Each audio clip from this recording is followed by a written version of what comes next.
தைரியம் இருந்தால் வருகிற தேர்தலில் திமுக தனித்து போட்டியிடுமா என வினா எழுப்பியுள்ள முன்னாள் அமைச்சர் செல்லூர் ராஜு, கொள்ளையடித்த 4 லட்சம் கோடி ரூபாயை தேர்தலுக்காக இறக்கினாலும் திமுக வெற்றி பெற முடியாது என தெரிவித்துள்ளார்.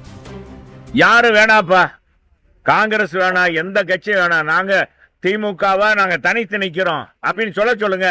திமுக அதை செய்தோம், இதை செய்தோம், யானையை செய்தோம், பூனை செய்தோன்னு சொல்ற திமுக என்ன செஞ்சிருக்காங்க? அவங்க செஞ்சத வெளிக்காமிக்கணும். என்னன்னா சொல்றீங்க? நில்லுங்க, தைரியம் இருந்தா நில்லுங்களேன். என்னதான் கொடுத்தாலும் சரி, 3000 ரூபா கொடுத்தாலும் சரிங்க, தேர்தல் எவ்வளவு ரூபா கொடுத்தாலும் சரி, அடிச்சு வச்சிருக்க கொள்ளைய 4 லட்சம் கோடி அடிச்சு வச்சிருக்காங்க இல்லையா, அதவே இறக்குனாலும் நிச்சயமாக மக்கள் மனமாற தயாரில்லை.